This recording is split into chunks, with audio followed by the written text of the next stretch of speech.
Sa isang liblib na baryo na napapalibutan ng makakapal na kagubatan, naninirahan si Amara, ang bugtong na anak ni Mang Lino. Isang magsasakang palaging nakasubsob sa lupang tuyot at gutay-gutay na tagtuyot. Matagal nang dumaranas ng matinding kahirapan ng kanilang pamayanan.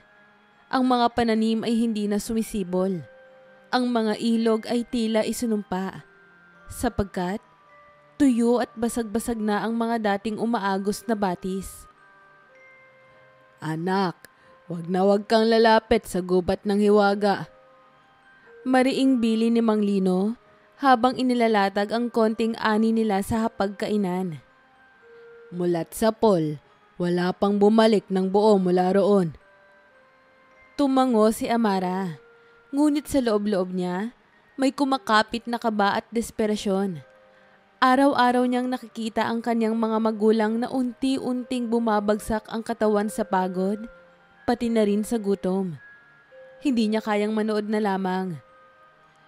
Hindi habang alam niyang sa kabila ng baryo, sa gubat ng hiwaga, ay may mga prutas at halamang maaaring makaligtas sa kanila. Isang gabing walang buwan, nagpasya si Amara. Dala ang isang sako at isang lumang itak, palihim siyang tumawid sa bakod ng baryo at humakbang, papasok sa teritoryong kinakatakutan ng lahat. Pagpasok pa lamang niya sa gubat, iba na agad ang ihip ng hangin. Mabigat, malamig, at may amoy ng bulok na dahon na tila may halong usok. Ang mga puno ay matataas, makakapal, at ang mga ugat nito, tila mga ahas na pilit sumasakal sa lupang tinatapakan niya. Okay lang, basta makakakuha lang ako ng kahit konting prutas o halamang gamot. Ngunit habang lumalalim siya sa gubat, tila ba ang paligid ay unti-unting nabubuhay. Ang mga dahon ay bumubulong. Ang mga anino, gumagalaw. At may malamig na titig na sumusunod sa bawat hakbang niya. Hanggang sa isang iglap, isang matinding liwanag ang bumalot sa paligid.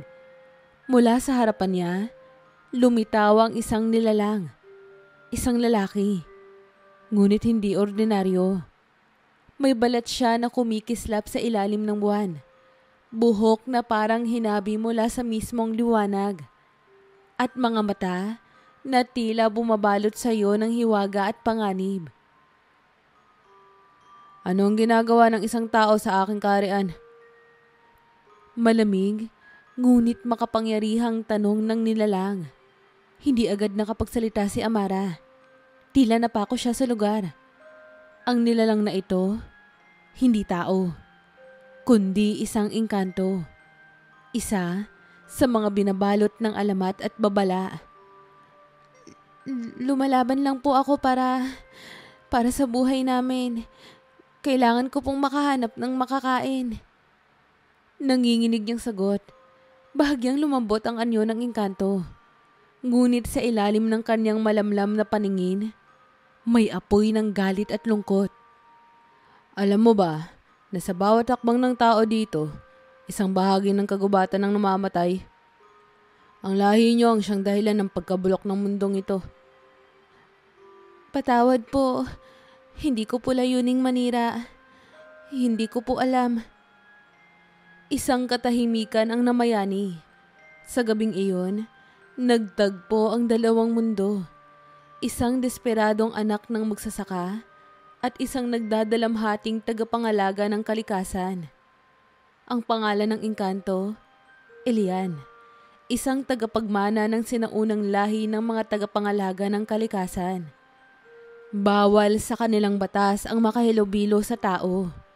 Ngunit sa pagkakita niya kay Amara, ang kanyang katatagan, kabutihan, at tapang na siyang matagal nang natutulog na damdamin sa kanya, ang nagising.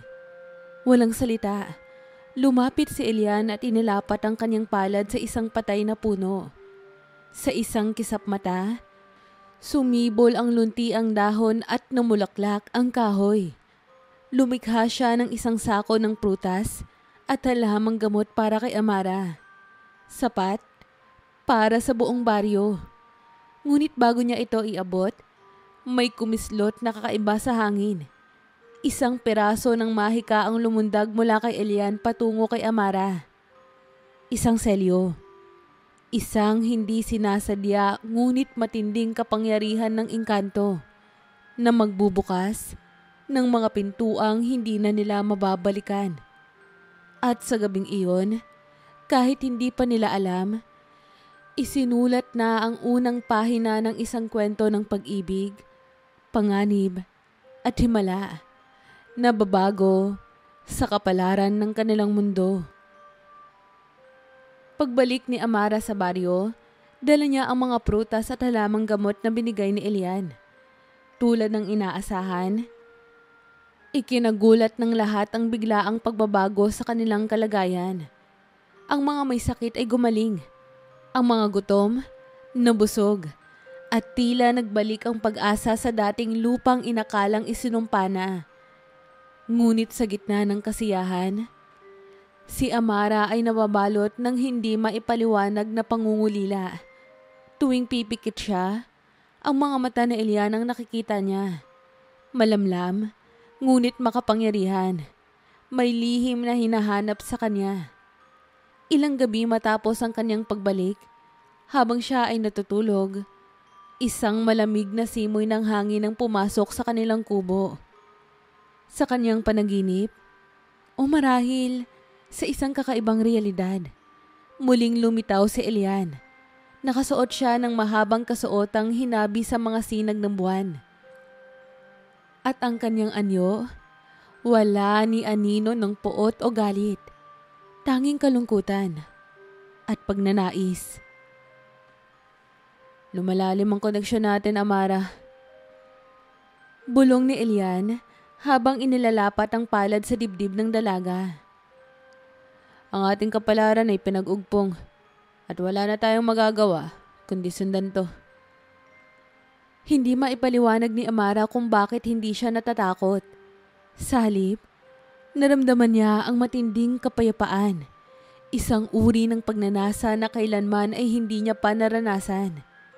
Sa pagitan ng liwanag ng mga bituin at halimuyak ng sumisibol ng mga bulaklak, isang sagradong sumpa ang nilikha.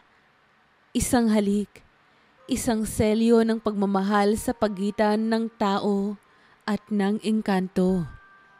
Pagmulat niya kinaumagahan, lahat ay tila panaginip. Ngunit sa ilalim ng kanyang palad, naroon ang bakas. Isang maliit na marka ng liwanag. Hugis dahon na tila babahagi na ng kanyang pagkatao. Lumipas ang mga araw, napansin ng kanyang ina ang madalas niyang pagkahilo, ang pagminsang pagduduwal at ang kakaibang kinang sa kanyang balat. Sa baryo, mabilis kumalat ang mga bulong-bulungan. Yung anak ng magsasaka, nagdadalang tao. Usisa ng matatanda habang pinagmamasdan si Amara na tila lumulutang sa hangin habang naglalakad. Wala naman niyang asawa, wala ring kasintahan. Sino naman ang ama ng dinadala niya? Ang tanong na hindi nila mahanapan ng sagot. Tila lalo pang pinatindi ng mga tsismis ang pag-iwas ng mga tao sa kanya. Maging ang mga dating kaibigan niya ay lumayo. Takot na baka madamay sa kung anong sumpa ang bumabalot kay Amara. Isang gabi, habang nag-iisa sa tabi ng ilog, sumilay sa kanyang harapan ang malamlam na anyo ni Elian. Ngayon ay mas mukhang tao siya. Nakasuot ng payak na kasuotan. Nakalugay ang mahaba niyang buhok at may lungkot sa kanyang mga mata. Amara. Hindi nag-atubili si Amara. Sa kabila ng takot, sa kabila ng kahihiyan, lumapit siya sa engkanto at napaiyak sa kanyang dibdib. Bakit mo ko iniwan? Bakit mo ko pinalayo? Hinaplos ni Elian ang kanyang buhok. Hindi ko layunin nasaktan ka. Hindi ko rin inasahan na ikaw at ako ay magsasanib sa paraang labag sa batas ng aming mundo. Nasa sinapupunan ko ang anak mo. Hindi ko alam kung anong klaseng nilalang siya. Hindi ko alam kung paano ko siya poprotektahan. Napapikit si Elian. Pilit nilalabanan ng bagyong bumabalot sa kanyang dibdib. Sa mundong kanyang pinagmulan, ang pag-ibig sa tao ay isang kasalanan. Ang pagkakaroon ng supling sa isang tao ay isang banta sa buong balanse ng kalikasan. Hindi kita iiwan muli, Amara. Kahit buong mundo pa ang bumangga sa ating dalawa. Subalit, sa dilim ng kagubatan, hindi lamang sila ang nagmamasid. Sa mga anino ng puno, gumagalaw ang mga nilalang na may balak sirain ang buhay na binubuo ni na Amara at Elian. Ang pag-ibig nilang dalawa ay naghasik ng apoy sa mundo ng mga engkanto. At may mga handang gawin ng lahat upang patayin iyon bago pa ito tuluyang magliyab. At sa bawat tibok ng puso ng sanggol sa sinapupunan ni Amara, lalong lumalapit ang isang digmaang hindi nila maiiwasan. Lumipas ang mga buwan. Habang lumalaki ang sinapupunan ni Amara, lalong nagiging mabigat ang pagsubok na kailangan niyang harapin. Ang mga dating kabaryo na malapit sa kanilang pamilya, ngayon ay lumalayo, nagpaparatang at nagbubulong-bulungan sa bawat pagdaan niya. Palala ng palala. Ang mga salitang ito ay tila mga sibat na paulit-ulit na sumusugat sa kanyang puso. Ngunit sa bawat gabi na nag-iisa siya sa ilalim ng malamlam na lampara ng kanilang kubo, dumadalaw si Elian. Hindi sa anyo ng liwanag gaya ng dati, kundi bilang isang anino na nakatanod sa kanya, nagbibigay ng lakas at tahimik na pangako ng pagmamahal. Hindi man nila magawang magkasama sa liwanag ng araw, batid ni Amara na hindi siya nag-iisa. Isang madaling araw, habang siya ay nag-iigib ng tubig sa ilog, napahinto si Amara nang maramdaman niyang tila sumisikip ang kanyang tiyan. Sumunod, ang matinding sakit, isang kirot na tila hinahati ang kanyang katawan. Ama! Ina! Sigaw niya bago siya nawalan ng malay. Nang magising siya, nasa kanilang kubo na siya. Pinaliligiran ng ilang kababaihan ng baryo. Ngunit hindi dala ng pagmamalasakit, kundi ng matinding takot. Ang ilan, nagdarasal. Ang iba naman, palihim na nag-uusap tungkol sa kung anong ritual daw ang dapat gawin upang tabangan ng sanggol. Subalit bago pa man sila makapagdesisyon, isang kakaibang liwanag ang lumaganap sa buong silid. Mula sa liwanag na iyon, sumulpot si Elian. Sa harapan ng lahat, sa kanyang buong makalangit na anyo, maputlang ginto ang balat niya. Ang mga mata niya ay kumikislap ng berde. At sa bawat hakbang niya, tila sumisibol ang damo sa sahig ng kubo. Magsitigil kayo. Malalim, ngunit kalmadong wika niya. Ang dinadala niya ay hindi sumpa. Siya ang bagong simula. Ang mga tao, bagamat nanginginig sa takot, ay walang nagawa kundi umatras.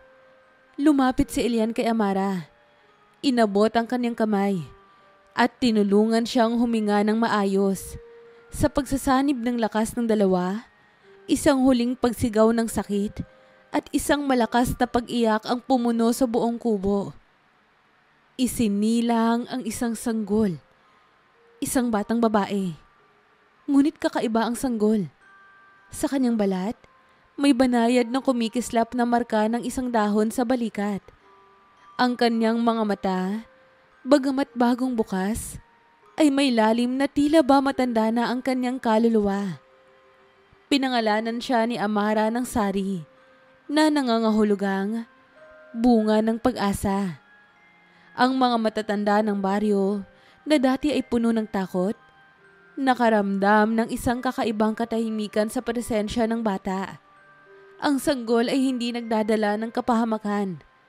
Bagkus, tila ba may kapangyarihan itong magpatahimik sa galit at magpagaling ng sugat ng puso. Sa mga sumunod na araw, isang himala ang naganap. Ang mga pananim na dati ay tuyo ay nagsimulang sumibol. Ang mga sapa na matagal ng tuyo, muling dumaloy ng malamig at malinaw na tubig. At ang mga may sakit sa baryo, kahit walang gamot, ay nagsimulang gumaling. Lahat ng ito ay naganap sa ilalim ng presensya ni Sari, ang anak ng tao at ng engkanto. Ngunit sa kabila ng lahat ng ito, sa pinakalalim ng bahagi ng gubat ng hiwaga, isang matandang engkanto na nabalot ng inggit at takot ang pumukaw sa mga natutulog na nilalang ng dilim. Isang kalahating dugo, isang pagbabanta sa ating mundo. Bulong ng matandang engkanto sa hangin. Sa gabing iyon, habang si Amara, Elian, at ang kanilang anak na si Sari ay magkakasamang pinagmamasdan ng mga bituin, isang malamig na hangin ang dumaan. Hudyat na ang kapayapaan ng kanilang tinatamasa. Habang hawak ni Amara sa kanyang bisig ang kanyang anak ni si Sari, nagsalita si Elian. Mas seryoso at mabigat ang anyo kaysa sa dati. Kailangan mong malaman ang buong katotohanan, Amara. Simula niya habang maingat na iniupo si Sari sa duyan. Napatingin si Amara. Kita sa kanyang mga mata ang kabang pilit na pinapatatag. Sa mundong pinagmulan ko, hindi kami basta lamang mga nilalang ng hangin at lupa. May dalawang kaharian, ang mga tagapangalaga ng kalikasan, kung saan ako kabilang, at ang mga anino ng dilim. Mga nilalang na gustong baluktutin ang likas ng balanse para sa sarili nilang kapangyarihan. Nagpatuloy siya. Ang boses ay mababa ngunit puno ng puot. Ang pagsilang ni Sari, isang anak ng tao at engkanto, ay isang panganib para sa kanila. Dahil si Sari ay maaaring maging tulay upang mabuong matagal nang nawawalang lakas ng mga mundo. Ang tunay na kapangyarihang naglalang ng lupa, tubig, hangin, at apoy. Napasinghap si Amara. Kung gayon, lalabanan nila tayo? Tumango si Elian. Hindi lamang tayo. Lulusubin nila ang baryo. Susubukan nilang kunin si Sari. Nang gabing iyon, tinipon ni Elian ang matatanda at mga pinuno ng baryo sa gitna ng plaza. Hindi niya itinago ang katotohanan. Isinalaysay niya ang lihim ng gubat ng hiwaga, ang mga nilalang na natutulog sa ilalim ng mga ugat, at ang matagal nang nagbabadyang panganib. Ang inyong buhay ay hindi lamang basta buhay ng tao ngayon. Kayo ang magiging tagapagtanggol ng bagong umaga. May kaba sa mukha ng mga tao, pero isang bagay ang nagbago mula nang isilang si Sari. Isang pananampalataya na hindi nila alam na kaya nilang taglayin. Dati silang pinangungunahan ng takot. Ngayon, may liwanag nang naglalaban dito. Kinaumagahan, nagsimula silang maghanda. Inilatag nila ang mga bitag sa paligid ng baryo. Nagbantay ang mga lalaking may sandata sa gilid ng kakahuyan at nagtayo ng mga apoy sa bawat kanto upang mapigil ang paglusob ng mga nilalang ng dilim. Si Elian, gamit ang nalalabi niyang kapangyarihan, nag-ukit ng mga lumang sagradong simbolo sa mga puno at lupa, mga sinaunang agimat upang protektahan ang baryo. Samantalang si Amara, kahit bagong panganak pa lamang, ay hindi nagpapahinga. Inalagaan niya si Sari habang nagdarasal sa ilalim ng malamlam na ilaw. Taimtim na humihiling na maligtas ang kanyang anak at ang mga taong nanalig sa kanya. Ngunit kahit gaano pa sila kahanda, alam nilang darating ang gabing iyon. Ang gabi kung saan susubukin ng lakas hindi lamang ng kanilang mga sandata, kundi pati ng kanilang pananampalataya at pagmamahal. Sa pinakailalim ng gubat ng hiwaga, isang hukbo ng mga nilalang ng dilimang nagsimulang gumalaw. Ang hangin ay humahalimuyak ng bulok na dahon at dugo, at ang mga bituin sa kalangitan ay unti-unting nagkubli ng makapal na ulap ng kadiliman. Ang digmaan para sa kinabukasan ng mundo ng tao at engkanto ay magsisimula na. At sa pinakagitna ng lahat, nasa mga bisig ni Amara ang pinakaimportanteng nilalang ng lahat.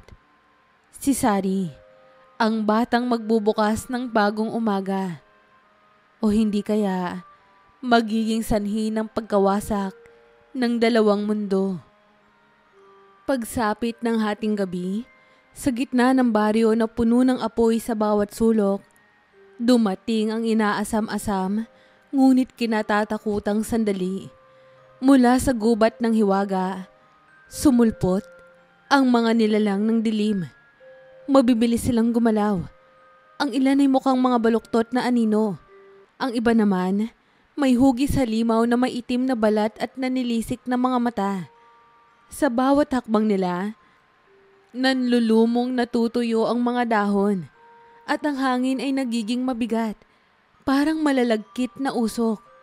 Sa pinakaharap, isang matandang engkanto ang naglalakad. Tanga ng isang baston na ukit sa lumang kahoy. Siya si Malric, ang puno ng anino ng dilim. Ang matandang nilalang na may kinikimkim na galit sa mga tagapangalaga at ngayon ay nag-aalap ng puot sa anak ni na Amara at Elian.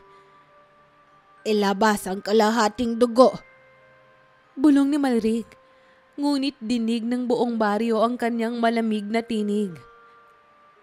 Baka sakaling iligtas ko pa ang inyong walang saysay na mga buhay. Nanatiling nakatayo si Elian sa harap ng baryo. Hindi siya umatras. Di mo makukuha si Sari. Buong tapang sabi niya. Lumapit si Amara.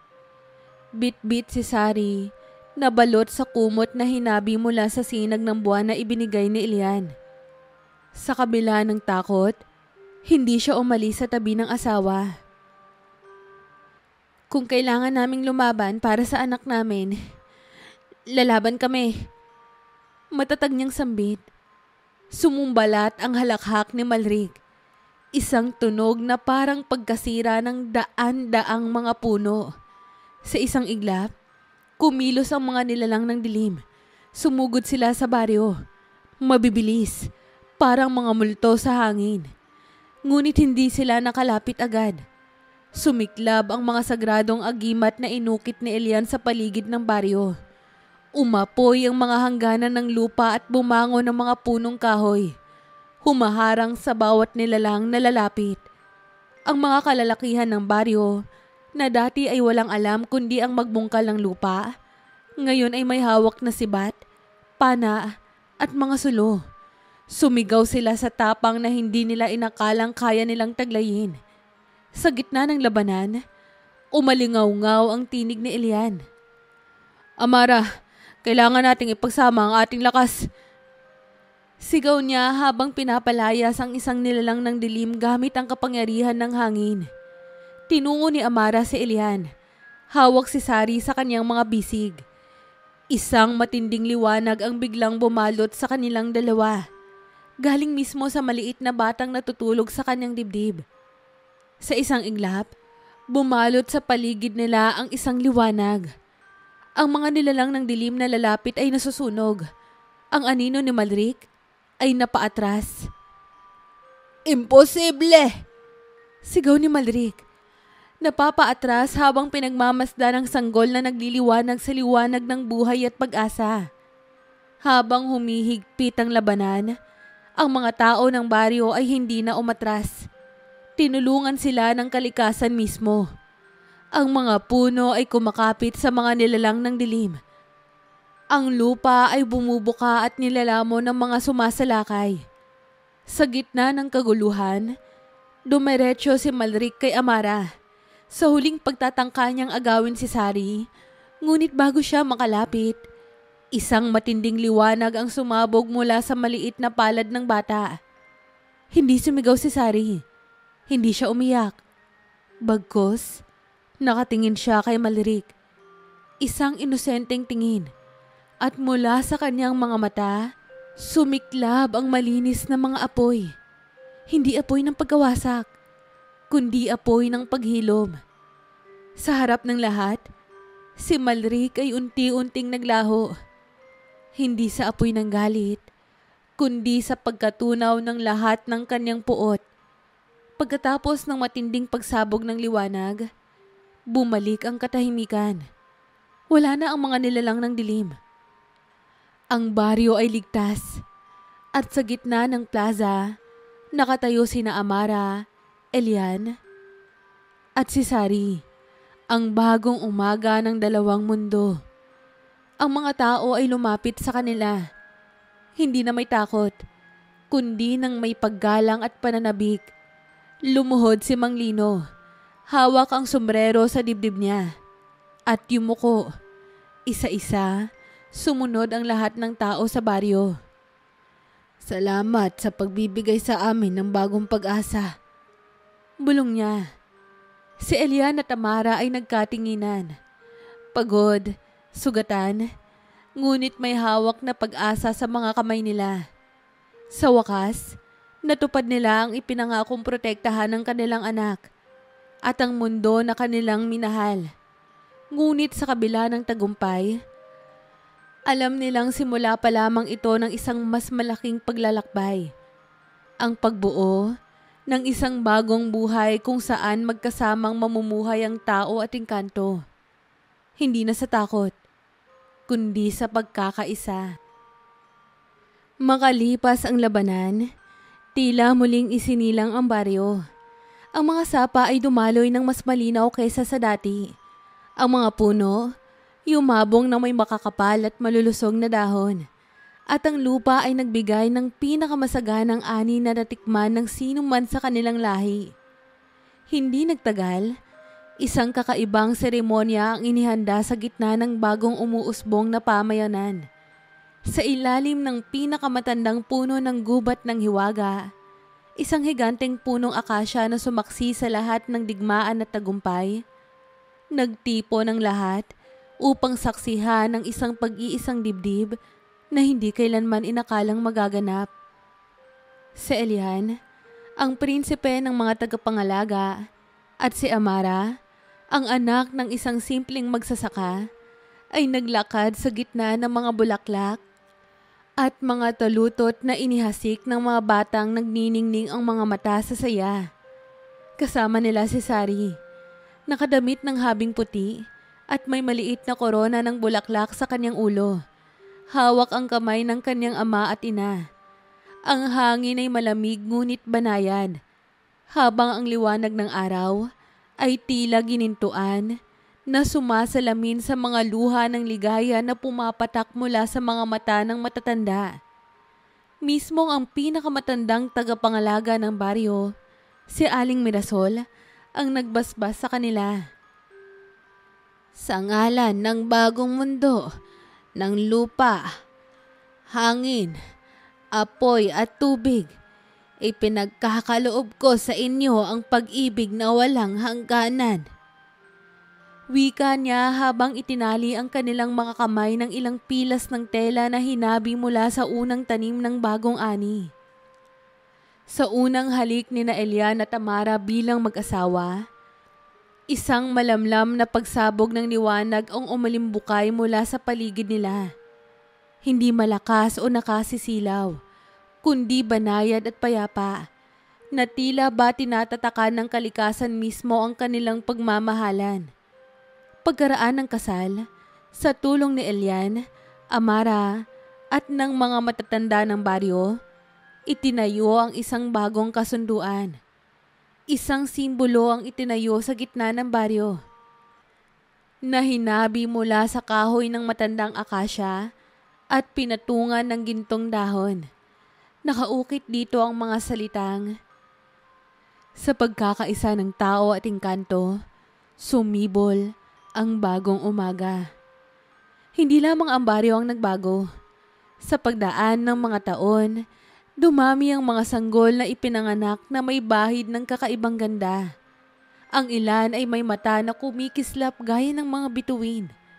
Ang iba naman, may kapangyarihang magpatubo ng halaman sa isang haplos lamang. Si Sari, habang lumalaki, ay naging tagapamagitan. Lumibot siya hindi lamang sa kanilang baryo kundi sa mga karatig lugar. Itinuturo sa mga tao ang kahalagahan ng kalikasan, ng paggalang sa engkanto, at ng pagbubuo ng pagkakaisa. Kung dati ang gubat ng hiwaga ay kinatatakutan, ngayon, ito ay naging banal na lugar. Pinagtitipunan ng mga nagnanais matuto ng bagong daan ng pamumuhay. Si Mang Lino, bagamat umakyat na sa kanyang katandaan, ay lumilingon sa bawat anihan at napapangiti. Pinagmamasdan ang anak niya na minsan niyang kinatakutang mawalan ng landas. Ngayon, ay isang reyna ng bagong panahon. At si Elian, bagamat inabandona niya ang trono ng kanyang lahi, ay naging isang tunay na ama. Nagbubungkal ng lupa, nagtuturo sa mga bata kung paano makinig sa bulong ng hangin, at laging nakabantay sa kapayapaan ng baryo. Sa gabi ng ika-10 anibersaryo ng kanilang tagumpay, muling nagtipo ng buong baryo. Habang nakaupo si Amara sa lilim ng akasya, si Sari sa kanyang tabi, at si Elian ay yakap-yakap siya mula sa likuran, pinagmamasdan nila ang daan-daang parol na pumaalinlang sa langit. Bawat parol ay may sulat ng isang pangarap, pagnanais para sa mas mabuting kinabukasan. At sa gitna ng malamig na simoy ng hangin, habang ang mga bituin ay kumikislap na para bang sumasabay sa kanilang pagdiriwang, narinig ni Amara ang isang mahina, ngunit malinaw na bulong ng kalikasan. Salamat. Sa wakas, natupad na ang sumpa ng lumang panahon, hindi sa pagkawasak, kundi sa pagsilang ng pag-ibig, pag-asa, at bagong buhay. At sa isang mundo kung saan dati ay bawal ang pagsasanib ng tao at engkanto, ngayoy sumibol ang pinakamatamis na himala. Isang bagong simula. Kamusta po kayo? Muli, maraming salamat po sa pagsubaybay. Huwag niyo po sanang kalilimutang mag-like at mag-subscribe. Hello po sa mga subscribers ko at welcome po sa mga bago kong subscribers. Huwag po sana kayong magsasawang makinig ng mga kwento ko. Buong puso po akong nagpapasalamat sa patuloy po ninyong pakikinig. Have a nice day po sa inyong lahat. Balikan niyo po ako at sabay-sabay po nating pakinggan ang susunod nating kwento. Hanggang sa muli po!